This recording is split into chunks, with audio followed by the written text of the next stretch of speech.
Olá, bom sábado para todos. Que alegria estar aqui na comunidade com vocês que vêm no Teatro UOL para nos assistir e para quem acompanha também nos canais digitais. Agradecemos a presença e a participação de todos e esperamos que vocês se sintam em casa. Para começar, fazer uma conexão com vocês, fazendo uma rápida audiodescrição. Sou uma mulher descendente dos povos originários e negros, uso óculos, tenho cabelo cacheados e estou no palco do Teatro UOL usando uma camiseta preta, escrito comunidade, e usando uma calça bege.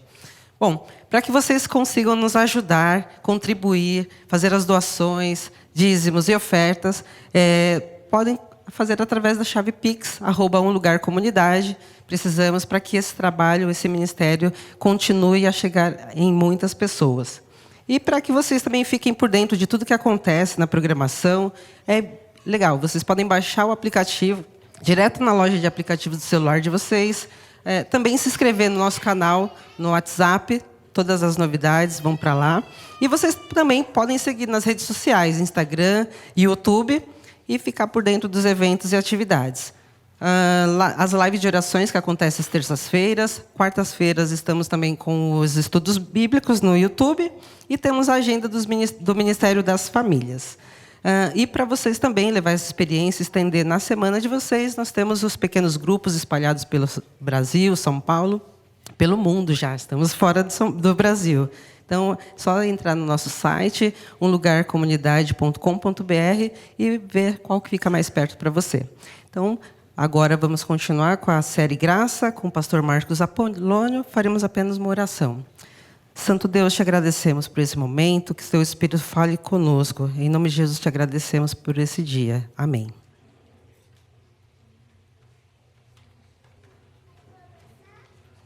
Um bom dia para você que chegou até aqui. Que alegria receber você, é uma honra receber você aqui na comunidade. Que você se sinta acolhido, abraçado nesse lugar. Que essa igreja possa ser uma igreja de verdade para você, com I maiúsculo. Amém? Amém. Vamos todos nos colocar de pé e vamos louvar ao nome do Senhor. Vamos louvar e vamos dizer que bem-aventurado é aquele que confia de que somente, única e exclusivamente pela graça nós somos salvos. E somos salvos mediante a fé em Cristo Jesus. Amém?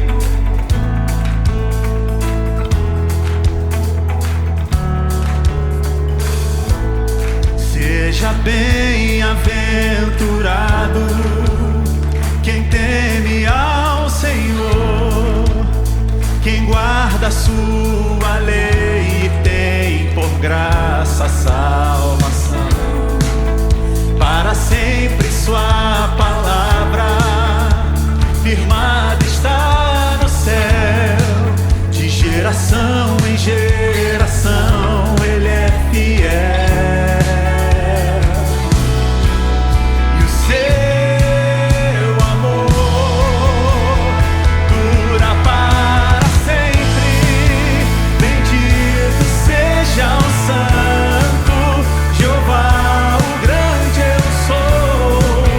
Declare toda a terra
recebemos vida novamente e vida abundante nele. Bendito seja o nome do Senhor. Bendito seja o Santo Jeová, o grande eu sou. Declare toda a terra. Ele é o Senhor, para sempre adoraremos com honra e louvor aquele que venceu a morte com amor. Bendito seja o Santo Jeová, o grande eu sou. Declare toda a terra. Ele é o Senhor, para sempre adoraremos aquele que venceu a morte com amor. Para sempre adoraremos aquele que venceu a morte com amor. Bendito seja o nome daquele que venceu a morte. Bendito seja o nome do Senhor. Bendito seja o nome daquele que venceu a morte e nos reconciliou definitivamente com Deus. Por isso, se um dia, se em algum momento da sua trajetória, da sua história, alguém disser para você que você não pode se aproximar dele, que existem barreiras entre você e ele, eu preciso dizer para você que existe um símbolo, um marco histórico na humanidade que vai fazer você se relembrar, mais uma vez, de que nada pode nos separar do amor de Deus que está em Cristo Jesus, nosso Senhor. Olhe para a cruz do Calvário, porque ao olhar para a cruz você consegue enxergar a reconciliação definitiva. Andei tão cego, sem rumo certo, buscando a paz e descanso. Eu procurei por tantos meios justificar meus erros, mas ao clamar, meus olhos abri, e ao olhar pra cruz eu entendo o amor derramado ali por mim. Sacrifício de sangue por um pecador. Não sou merecedor, tua graça me alcançou.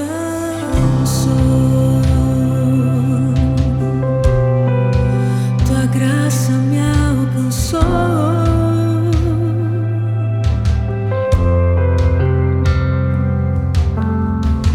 E ao ver tua glória naquele dia, me alegrarei em gratidão. Tocarei as marcas de vitória.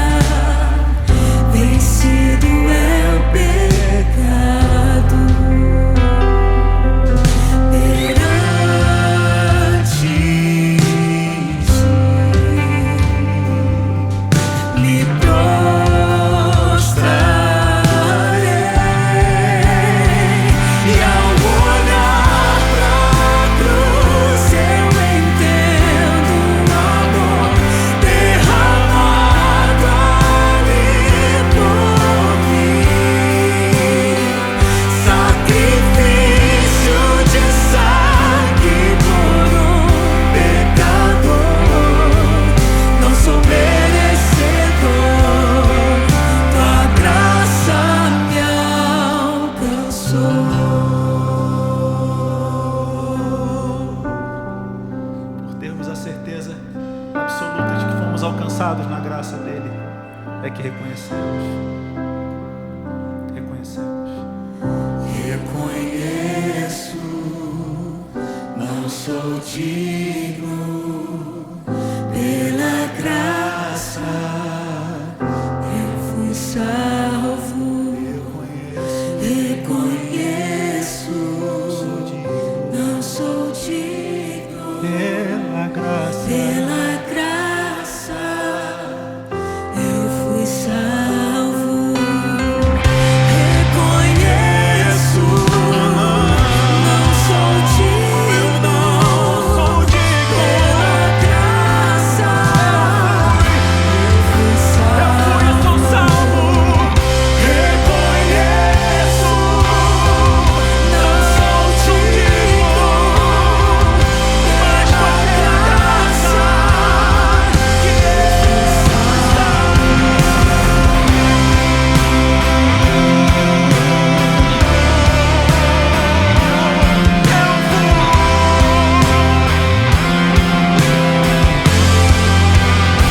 E ao olhar pra cruz eu entendo o amor derramado ali por mim.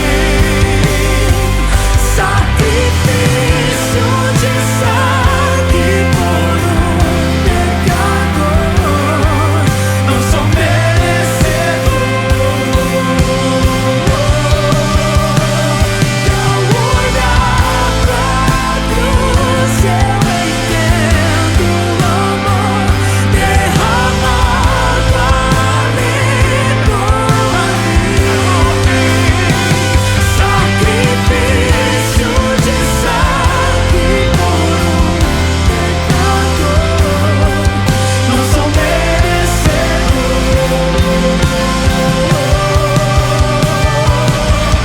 Não sou merecedor. Tua graça me alcançou. Alcançou a todos nós, alcançou essa igreja, alcançou a toda criatura. E nós reconhecemos, Senhor, diante do Senhor, reconhecemos. Reconheço, não sou digno, pela graça eu fui salvo. Reconheço, não sou digno, pela graça eu fui salvo. Todos nós, eu fui salvo.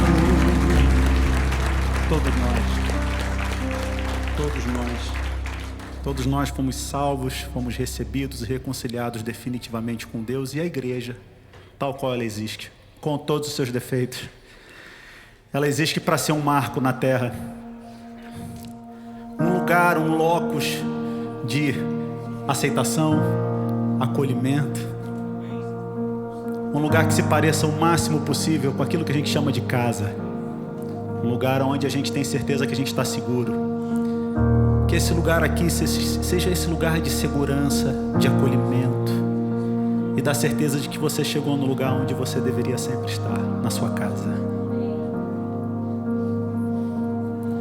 Fui convidado à mesa, larguei minhas defesas e vim reconhecer, não mereci estar aqui. Não vim sozinho. Trouxe amigos, felizes ou feridos, gente que escutou esse chamado e aceitou. E é tão bom saber aqui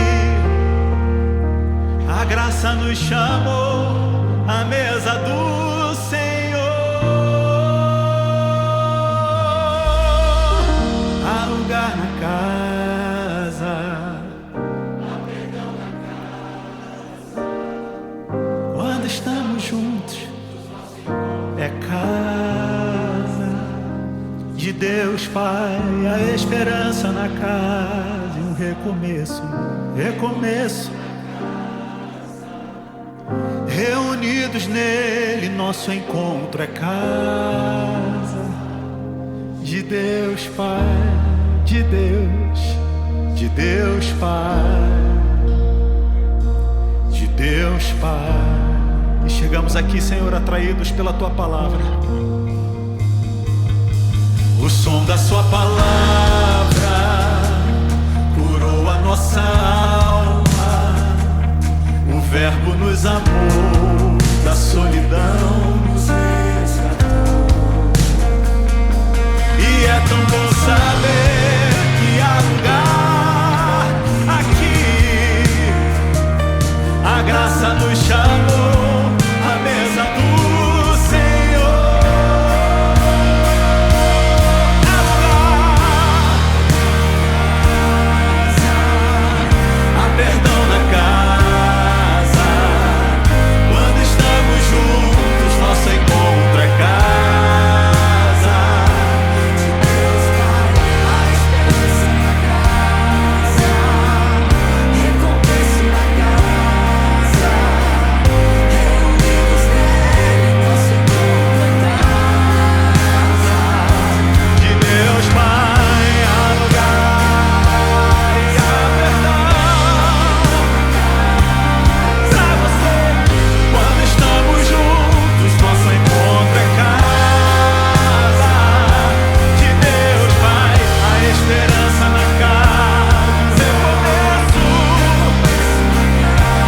é casa de Deus Pai, a esperança na casa, recomeço na casa, reunidos nele, nosso encontro é casa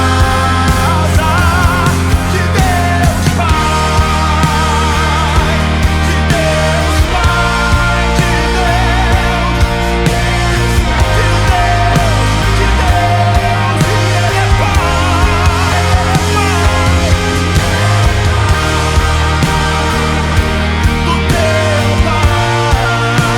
Pai, de Deus Pai, de nosso Pai. Há lugar na casa, há perdão na casa. Quando estamos juntos, nosso encontro é casa de Deus Pai, a esperança, um recomeço para mim e para você. Recomeço na casa, reunidos nele, nosso encontro é casa de Deus Pai, de Deus Pai, de Deus Pai. Pai é meu, é seu e é nosso, do meu Pai, do teu Pai, do nosso Pai. O Pai é nosso. Amém. Amém.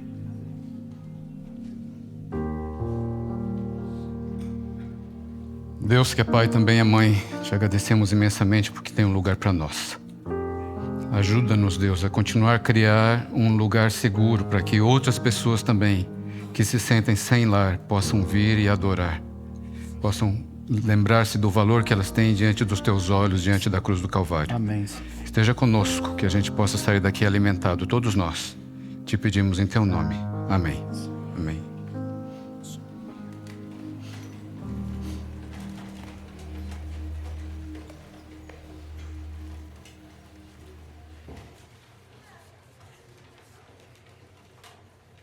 Oi.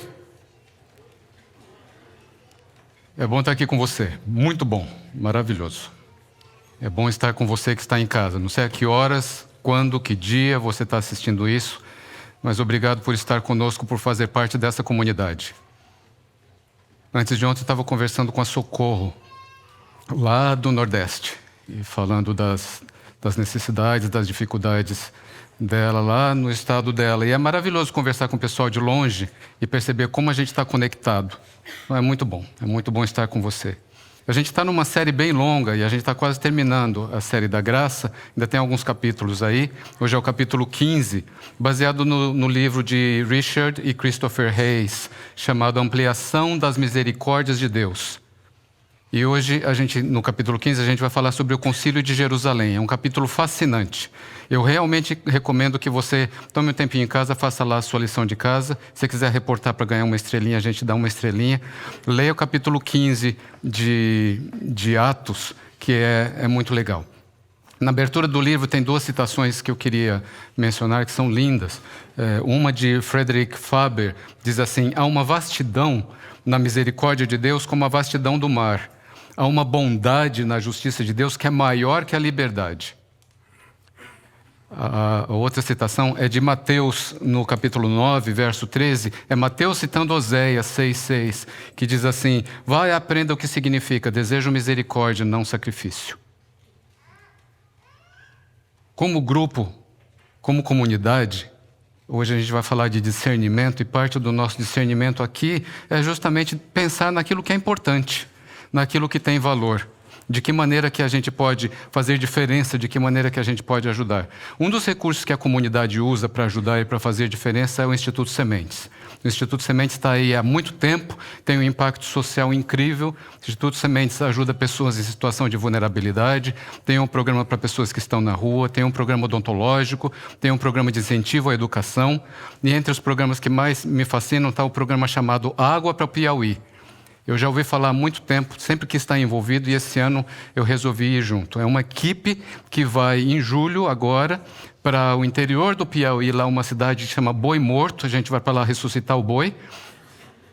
E a ideia é construir cisternas e ajudar o pessoal que tem dificuldade com água, mas também vão médicos, né? Então, clínico geral, oftalmo, gineco, odonto e saúde mental. Então, a gente vai lá trabalhar. Se você quiser saber como você pode participar e de que maneira você pode ajudar, inclusive para crescer espiritualmente, dá uma visitada no sementes.org.br. Você vai saber mais dos projetos que eu estou mencionando, como você ajudar diretamente e indiretamente também. É muito legal, fascinante.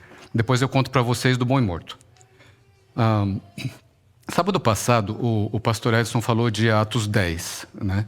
E falamos aqui da visão famosa, clássica de Pedro do lençol, né? Aquela visão que Pedro tem, e aí ele vê um lençol aberto que desce do céu e tem vários animais ali, e a voz diz para ele: vai e come.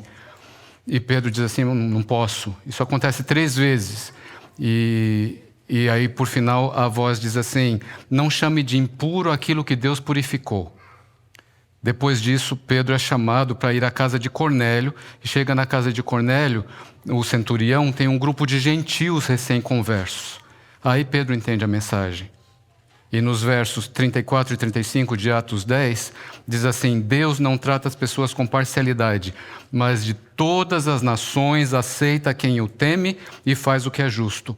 E para selar, confirmar o fato de que Deus de fato aprovava, chamava, convidava outras pessoas para se unirem ao grupo de cristãos, o Espírito Santo desce sobre todos eles. Isso é Atos 10. Depois, em Atos 15, a gente tem o Concílio de Jerusalém, a reunião dos líderes da igreja em Jerusalém. Por que essa reunião acontece?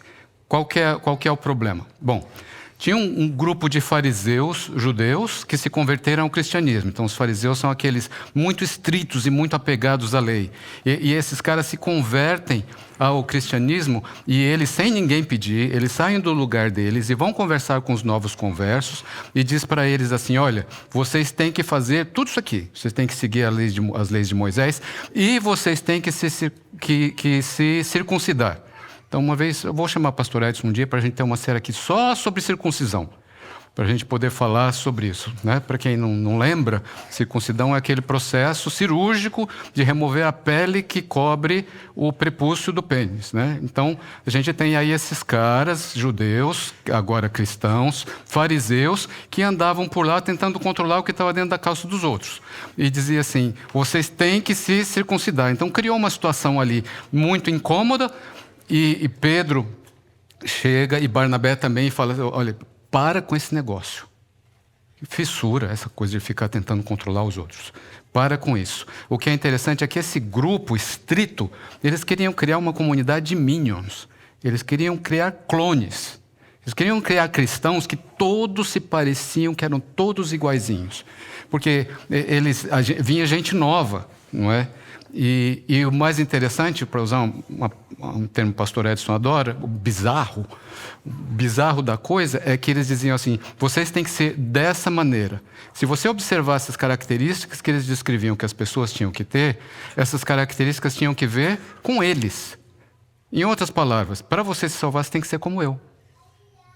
Você tem que viver como eu, você tem que se parecer comigo, se vestir como eu, falar como eu, comer como eu, enfim, você tem que ser eu. Para poder se salvar. Aí, Paulo e Barnabé vão para Jerusalém, reúnem todo mundo, todos os líderes da igreja, os presbíteros, os líderes, os apóstolos, e acontece o que está lá em Atos 15, se você tiver uma Bíblia aí e quiser seguir com a gente, Atos capítulo 15, de 6 a 11. Vamos lá. Diz assim, olha. Então os apóstolos e os presbíteros se reuniram para examinar a questão. Havendo grande debate, Pedro tomou a palavra e disse assim, irmãos, vocês sabem que desde há muito Deus me escolheu entre vocês para que da minha boca os gentios ouvissem a palavra do Evangelho e crescem. E Deus, que conhece os corações, lhes deu testemunho, concedendo o Espírito Santo a eles, como também havia concedido a nós. E não estabeleceu distinção alguma entre eles e nós, purificando-lhes o coração por meio da fé. Agora, pois, por que vocês querem tentar a Deus, pondo sobre o pescoço dos discípulos um jugo que nem os nossos pais puderam suportar e nem nós? Mas cremos que somos salvos pela graça do Senhor Jesus, assim como eles. Fantástico. Deus mostrou e confirmou a salvação dos novos conversos dos gentios, concedendo a eles o Espírito Santo. Interessante como Pedro termina ali. Ele diz assim, ele não diz, eles são salvos pela graça como nós. Não, ele diz assim, nós é que somos salvos pela graça como eles. Porque a ideia é a seguinte, o pessoal era novo e esse grupo estava vindo para cá. Eles não pertenciam, eles não eram judeus. Como que eles seriam salvos? Entraram pela graça. Né? Então compraram o ticket de graça, porque os outros pagaram um preço alto. Então tinha esse contraste, porque os que estão aqui, quem são? Não, quem estava aqui comprou primeira classe. Né? Então são os judeus, é gente que tem sangue de Moisés correndo na veia. Né? Gente que são circuncidados. Não, eles obedecem toda a lei do Antigo Testamento. Né? Fazem tudo o que a lei mosaica manda. E esses outros? Esses chegaram depois, foram salvos pela graça. Pedro inverte a coisa. Pedro diz assim, não, nós somos salvos pela graça, lembrem-se disso, tanto quanto eles. Ninguém aqui tem mais valor do que ninguém. A gente percebe aqui a transformação mental que era necessária ali naquele grupo, era tanto para aqueles que vinham quanto para aqueles que estavam dentro. Então, a mudança, a conversão, era algo que precisava acontecer continuamente. Nós não somos salvos por nada, nós não somos salvos, dizia Pedro, a gente não é salvo porque a gente guarda o sábado, a gente não é salvo por guardar a lei, e nem pela circuncisão, e nem por nada disso. Nós somos salvos, assim como eles, pela graça. Todos somos salvos pela graça. E Paulo, mais tarde, reforça e elabora a questão da graça e explica com mais detalhes a questão da graça. Como são todos incluídos. E é interessante, quando você fizer a sua lição de casa lá, que depois eu vou checar, quando a gente vê Tiago falando Tiago toma a palavra no concílio e fala também. E Tiago faz uma referência ao Antigo Testamento. Ele diz assim, não, se a gente observar, se a gente prestar bem atenção e olhar lá atrás, a gente vê que o plano de Deus nunca foi de ficar só a gente. Essa não era a ideia. A ideia era trazer outras pessoas para cá. Outra gente. E era um desafio. Por quê? Porque a outra gente, eles não eram judeus. Eles se vestiam de maneira diferente, eles comiam de maneira diferente, eles tinham um sotaque diferente, eles tinham aparência diferente, tinham cultura, é tudo diferente. Mas aqui o que fica claro é, a gente não tem que transformar os outros na gente. Isso aqui não tem nada a ver com salvação. E Tiago faz uma proposta de 4 itens que os novos gentios precisam seguir. E ele diz, então, que o primeiro, que eles tinham que se abster de 4 coisas principais: de sacrifícios oferecidos a ídolos, de imoralidade sexual, de animais sufocados e de sangue. Era esta a proposta de Tiago. Eu acho que é interessante lembrar, aqui é importante lembrar que todas essas 4 coisas, elas estavam diretamente envolvidas com os rituais de culto aos deuses. Então não eram coisas gerais, não eram aleatórias. As 4 coisas estavam alinhadas e as 4 coisas estavam relacionadas ao fato de que, praticando essas coisas de uma determinada maneira, você estava oferecendo culto aos outros deuses. Eram coisas que mantinham o povo de Israel separado, mantinham a sua identidade de adoradores de Deus. Tanto aos sacrifícios que eram oferecidos, quanto quando ele fala de moralidade sexual, ele está sendo bem específico. Então, algumas pessoas tentam elaborar isso aqui, incluir questões de orientação sexual e identidade de gênero, e não é o caso aqui. Isso aqui ele está falando de práticas específicas que eram usadas para adorar a Deus da fertilidade, quando os pais iam lá ofereciam as filhas virgens, enfim, uma infinidade de coisas que você pode olhar aí. Animais sufocados, sangue, tudo isso tinha que ver com a adoração de outros deuses. Então, não praticar essas coisas mantinha o povo de Israel separado e santo, que também significa separado, para Deus, de uma maneira especial. Eu nunca tinha me dado conta, até essa semana, até estudar esse capítulo para trazer para cá, que os novos conversos não tinham que seguir todas as coisas que os antigos conversos, que os antigos judeus seguiam. A proposta aqui é outra. E Pedro é muito claro quando ele diz: não vamos impor sobre os caras aquilo que nem a gente aguenta. Não aguentou e não funciona. E não é essa a base. A ideia era realmente ter uma distinção muito clara, diferenciar Israel das outras nações. Aí eles preparam a carta. Tem o concílio, conversa, um apresenta, outro apresenta. Preparam a carta que é para ser enviada para as igrejas de uma maneira geral. Voltemos a Atos 15 e os versos são 23 em diante. Aqui diz a carta: os irmãos, tanto os apóstolos como os presbíteros, aos irmãos gentios em Antioquia, Síria e Cilícia, saudações. Visto sabermos que alguns que saíram de nosso meio, sem nenhuma autorização, perturbaram vocês com palavras, transtornando a mente de vocês, nos pareceu bem, chegados a pleno acordo, eleger alguns homens e enviá-los a vocês com os nossos amados Barnabé e Paulo, homens que têm arriscado a vida pelo nome do nosso Senhor Jesus Cristo.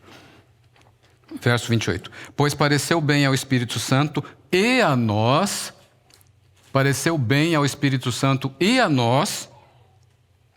não impor a vocês maior encargo além dessas coisas essenciais. Agora vem as coisas essenciais. As 4 que Tiago tinha mencionado. Que vocês se abstenham das coisas sacrificadas a ídolos, bem como do sangue, de animais sufocados e de imoralidade sexual. Está aí os 4 pontos.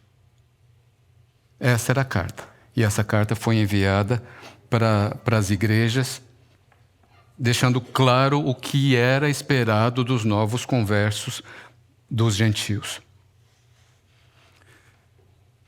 A gente fica pensando, e é difícil não ver o paralelo do que acontece lá no início do cristianismo, da igreja eclesia que surge, e da comunidade, do trabalho que a gente faz, do trabalho de trazer outras pessoas, do que tem valor e do que não tem valor, daquilo que é um fardo que nem nossos pais e nem nós aguentamos e que a gente não quer colocar no pescoço dos outros, e daquilo que tem valor e daquilo que é importante.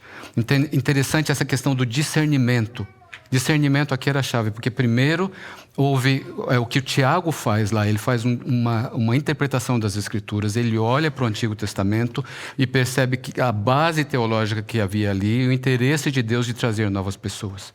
O segundo ponto é o discernimento de prestar atenção onde Deus estava atuando. Deus está atuando. As pessoas não vêm para a igreja para ter uma experiência. As pessoas vêm para a igreja porque elas têm uma experiência com Deus. Dá para a gente sentar junto e falar dessa experiência? Dá para a gente reconhecer que tem alguém sentado do lado da gente que tem uma vida, que tem uma experiência e que o Espírito tem um impacto na vida dessa pessoa? Então ele não vem para mim para buscar de mim. Ele vem para mim para compartilhar comigo a experiência que ele tem. Então é prestar atenção não naquele que parece comigo, porque o que parece comigo eu sei da experiência dele. Prestar atenção no que é diferente e como eu posso crescer com aquilo. Pareceu bem ao Espírito Santo, diz a carta. Pareceu bem ao Espírito Santo. Então é prestar atenção que Deus já está atuando na vida das pessoas. Não sou eu quem determina onde o vento assopra, onde o Espírito Santo trabalha. É o Espírito Santo que faz o trabalho. E aí ele diz, pareceu bem ao Espírito Santo e pareceu bem para nós. A gente parou, conversou, analisou, ouviu as histórias, prestou atenção, orou por isso. E como comunidade, pareceu bem também para nós. A gente também se deu conta de que aquela experiência do outro era uma experiência com Deus. E o consentimento do grupo é a avaliação coletiva. O pastor Edson já comentou aqui que teve uma série de coisas acontecendo com os escritores do nosso livro, porque são teólogos renomados, acadêmicos, de grande nome nos Estados Unidos, publicaram imensamente, são professores. Um deles faleceu no começo do ano, o pai. É pai e filho, Christopher e Richard. E uma das grandes mudanças foi no momento em que eles passam a aceitar que o evangelho também é para pessoas de homossexuais, pessoas LGBT. Agora veja o que eles dizem aqui no capítulo 15. O relato de Lucas sobre o Concílio de Jerusalém oferece um modelo de como a igreja hoje pode abordar questões relacionadas à inclusão de minorias sexuais. De fato, é um modelo promissor, totalmente consistente com o fluxo da história contínua da Bíblia sobre a graça expansiva de Deus. O modelo sugere que, assim como os primeiros cristãos deliberaram juntos e decidiram remover as barreiras à participação dos gentios na comunidade, dos seguidores de Jesus, a igreja hoje também deve abrir suas portas totalmente para aqueles de diferentes orientações sexuais. 3 critérios que a gente vê aqui presente. Atenção criativa às Escrituras. Então, olhar o trabalho que Deus já tinha feito e continuava fazendo. Segundo, escuta atenta às histórias para perceber aonde Deus já está trabalhando. E terceiro, conversas cuidadosas na comunidade sobre como abraçar e como trazer esse grupo que é diferente de muita gente que já está aqui.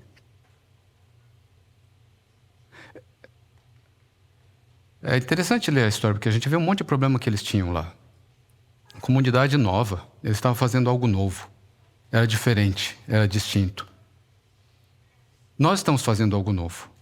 Precisamos de ajustes constantes. E a gente nunca vai chegar lá. Nunca vai ser tudo, porque a gente sempre está progredindo.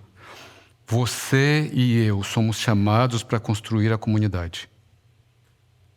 A gente faz parte disso. A comunidade é o que é por nossa causa. A gente não é chamado simplesmente para sentar. O convite é um convite à atividade. Então, se é necessário haver melhora, é preciso que eu faça a minha parte para isso. Todos nós somos líderes. Todos nós somos influenciadores aqui. O Concílio de Jerusalém mostra um conflito. Vários conflitos. Nós também temos conflitos. E às vezes a gente ouve, né? Eu esperava tal coisa da comunidade. A comunidade não é perfeita, nunca vai ser, não é essa a proposta, não é essa a ideia, a gente não luta por isso. A gente luta para ser melhor a cada dia. Como assim? Como assim eles não... o pessoal da música não toca a minha música predileta que eu já pedi faz tanto tempo? Como assim fulano de tal não canta já faz não sei quanto tempo? Como assim eu vim aqui para ouvir o pastor Edson tem um tapa-buraco pregando? Como assim? Está parecendo a outra igreja.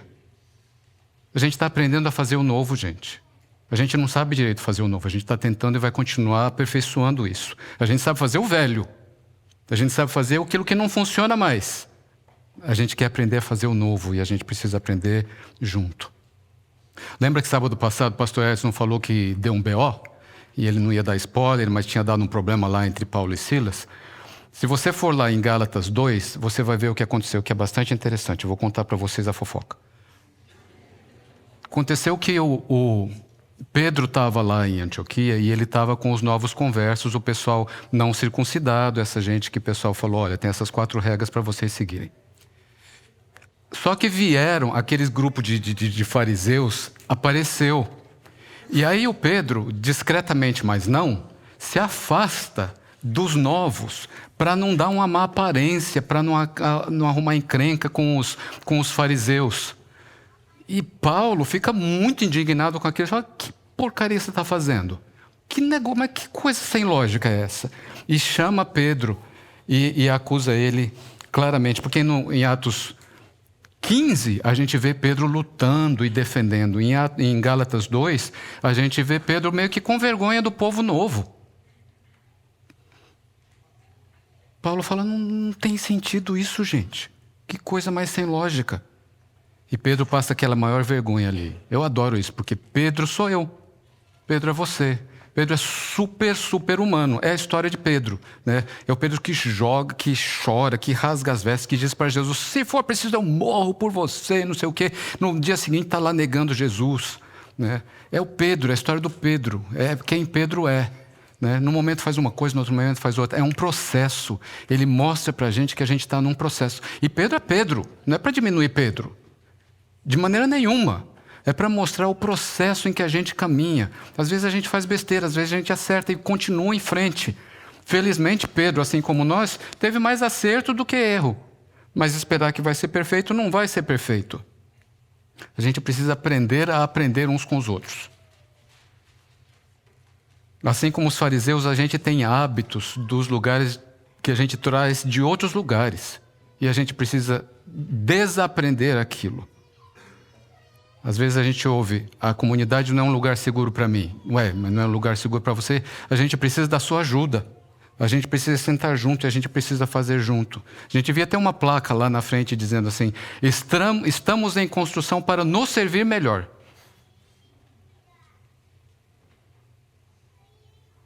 A gente passa a vida tendo atitudes que separam, atitudes que marginalizam, atitudes que oprimem, atitudes que discriminam e atitudes que tratam mal. A gente quer desaprender isso e fazer novamente. A gente está lutando para fazer melhor. A gente está lutando para criar um ambiente seguro. Só para ilustrar o ponto, a gente estava na academia outro dia e a gente estava falando de uma série no Netflix chamada Adolescência, que eu recomendo muito, né? Meus filhos não são mais adolescentes, mas é uma série tremenda. Tem uma infinidade de tópicos que você tira dali e dá para a gente conversar semanas. E a gente estava falando da série e tendo reações em relação à série. Tinha uma senhora na máquina do lado assim, a mulher caiu de paraquedas no meio da conversa e disse assim, é tudo mimimi. Até agora eu não entendi direito o que ela ouviu, como é que tudo mimimi tinha que ver com aquilo que a gente estava falando. Mas aí ela complementa, ela diz assim, antigamente a gente chamava esse grupo disso, aquele grupo daquilo outro, não tinha problema nenhum. Hoje não pode falar nada. Tudo que a gente fala as pessoas se doem. Às vezes eu falo, às vezes eu não falo nada, sabe? Naquele momento, dadas as circunstâncias, o contexto todo, a pressa, o meu estado de humor, eu falei, melhor não deixar para lá. Naquele momento eu não falei nada, mas aquilo ficou comigo. E eu fiquei pensando na história do mimimi. Eu fiquei pensando, será que essa mulher em algum momento fez parte de algum desses grupos que ela está dizendo? Porque do grupo A, claramente, ela não faz parte desse grupo racial. Do grupo B, talvez não. Do grupo C, eu não sei. Do grupo D, vai saber, Deus sabe, né? Será que algum dia ela foi chamada de algum desses nomes que ela estava mencionando que causava essa reação de mimimi? Aí eu me lembrei de uma coisa que aconteceu comigo. Quando eu tinha 12 anos, a escola onde eu estudava não tinha mais vaga. E aí minha mãe procurou lá na região uma escola para mim e só encontrou vaga para eu estudar no colégio chamado João Evangelista Costa, que fica na Avenida CUPC, lá na Zona Sul, perto da nossa casa. E eu fui estudar lá, só que era um programa noturno. E eu só tinha 12 anos. E além disso, eu não tinha traquejo nem malandragem nenhuma. Eu era imaturo e não inocente, vulnerável e efeminado. Não deu bom. Então, ser chamado de bichinha naquele contexto era um negócio comum que eu tentava ignorar. E o bichinho era o melhor que tinha. Então, ia daí morro abaixo. Você imagina o resto. Você já sabe o resto. Um dia, os meninos vieram e falaram assim: olha, nós vamos para o Ibirapuera. Vamos. A gente vai cabular a aula quarta-feira e vamos para o Ibirapuera. Vai fulano, Beltrano... E os caras eram todos bem maiores que eu. E eu... O que nós vamos fazer lá? Ah, vamos brincar. A gente vai para lá, de vira e mexe, a gente vai. Tá. Aí não contei nada para minha mãe e fui com eles para o Ibirapuera.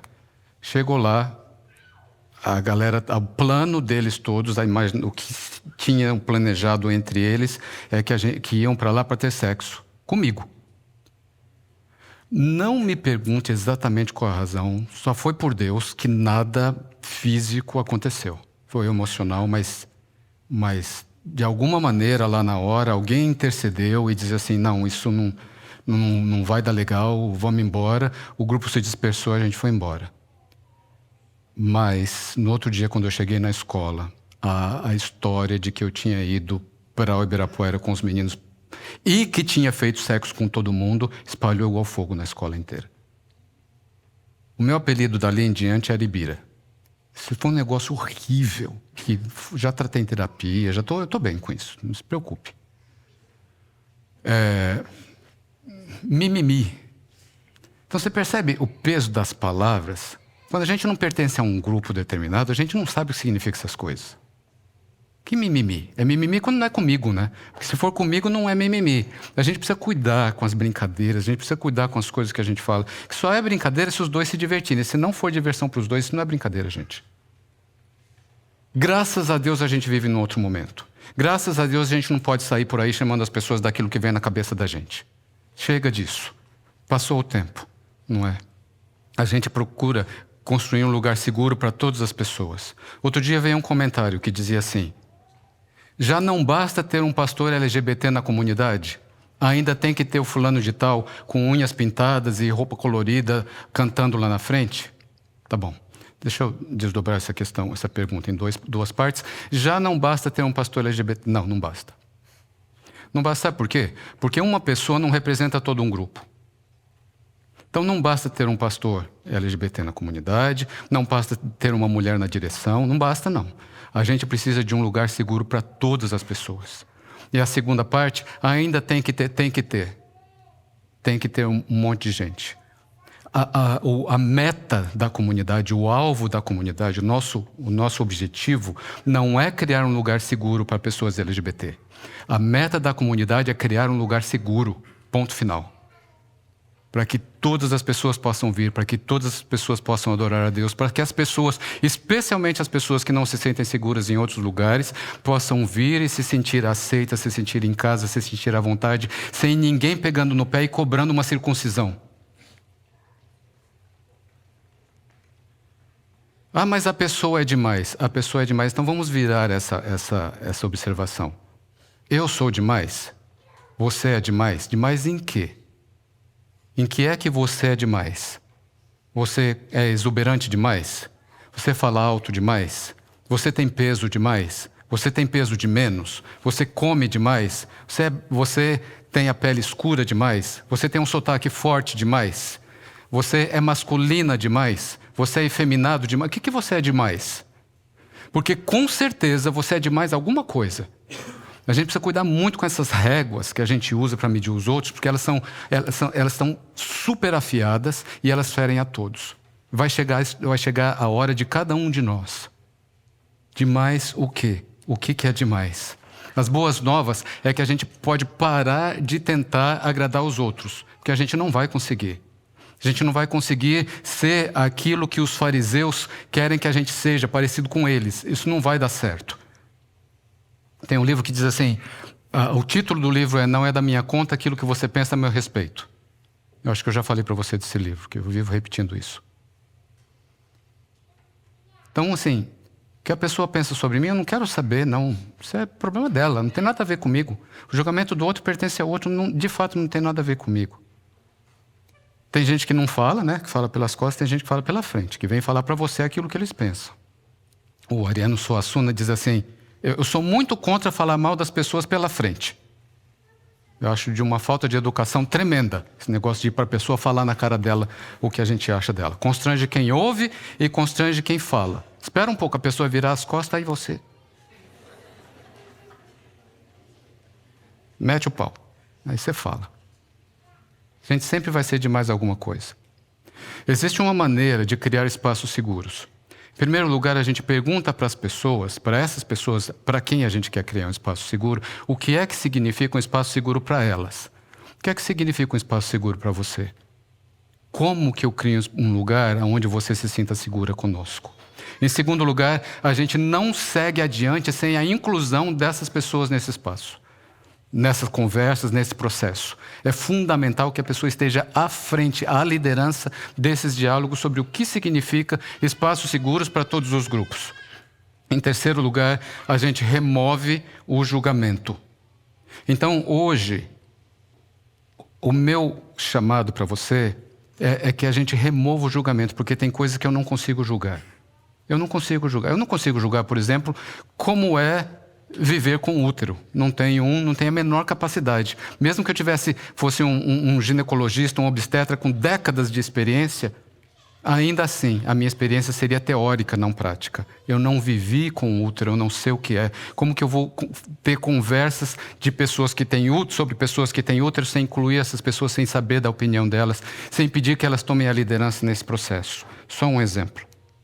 Não tenho capacidade de julgar o outro. Então eu preciso eliminar o julgamento. Porque a experiência do outro, a vida do outro, a reação do outro, o corpo do outro, a cultura do outro, a expressão do outro são do outro, não são meus. Então eu não tenho capacidade de ter um julgamento objetivo. E em termos de cristianismo, ninguém nunca pediu para a gente ser juiz de ninguém. Hoje, nós não queremos ter aqui um lugar de tolerância. Nós já passamos dessa fase. A gente não quer um lugar de tolerância. Aqui a gente quer um lugar sem julgamentos. Não é assim, guarde o seu julgamento para você. Não é isso que eu estou lhe pedindo. Como cristão, como parte dessa comunidade, eu estou lhe pedindo para não julgar. Ah, mas é difícil. É. Mas se exercite. Vamos parar de julgar os outros. Até aquela expressãozinha, vamos deixar que Deus julga, até essa expressão é carregada de julgamento. Porque ela pressupõe um julgamento. Ela não é uma expressão baseada na graça. Não é uma expressão baseada em tudo aquilo que a gente acabou de falar. Somos salvos pela graça e não por aquilo que nós fazemos. Então essa expressão, ela implica em que a gente não vai passar pelo crivo de Deus. Não somos salvos por nada mais além da graça. Parafraseando Pedro no Concílio de Jerusalém, cremos que aquilo que nos salva é a graça do nosso Senhor Jesus Cristo. Nada mais. Não guardar o sábado, não aquilo que a gente come, a gente deixou de comer, a tradição que a gente tem, ter nascido no cristianismo, quarta, quinta, sexta geração de cristãos, nada disso. O que nos salva é a graça, que é exatamente a mesma coisa que salva as pessoas que são diferentes de mim, que estão vindo e que estão se assentando aqui conosco.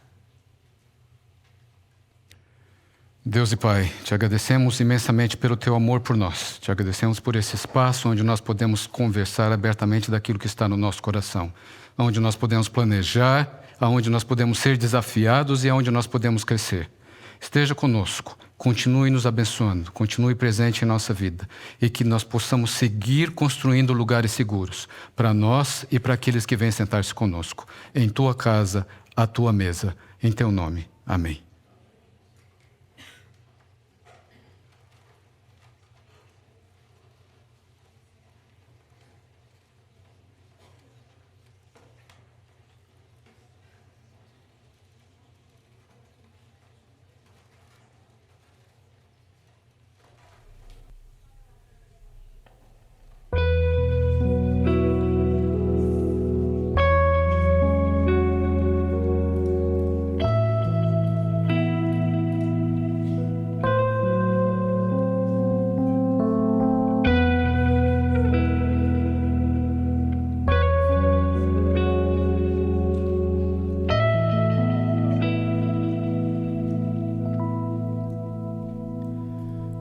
resgatado de onde não mais há um caminho pra voltar. Te juro, eu vim de lá, perdoado, nada pra pagar. Entre as nuvens vou além, pelo céu pra te encontrar e voar.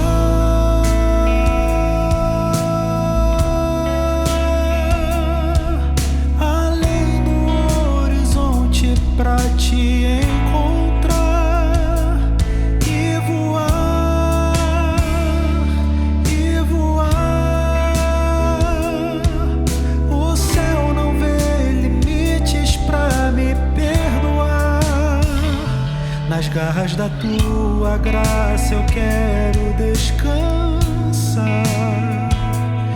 e voar.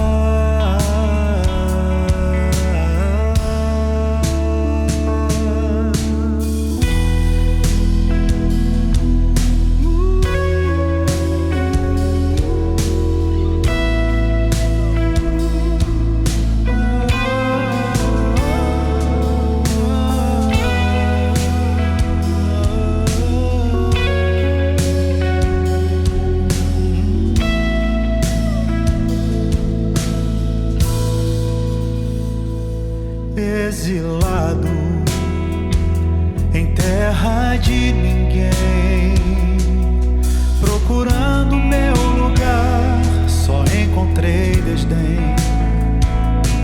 Perdoado, nada pra pagar. Entre as nuvens vou além, pelo céu pra te encontrar.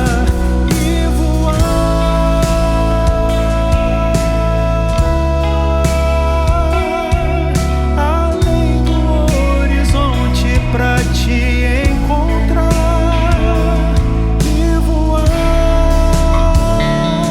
e voar. O céu não vê limites pra me perdoar. Nas garras da tua graça eu quero descansar e voar.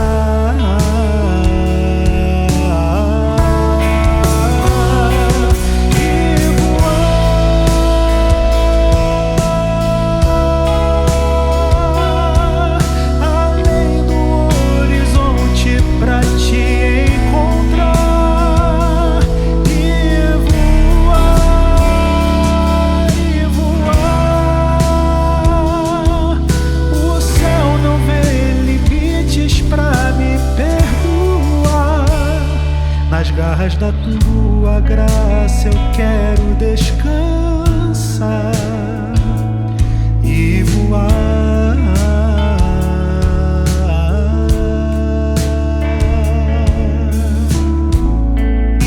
E descansar e voar, voar, voar.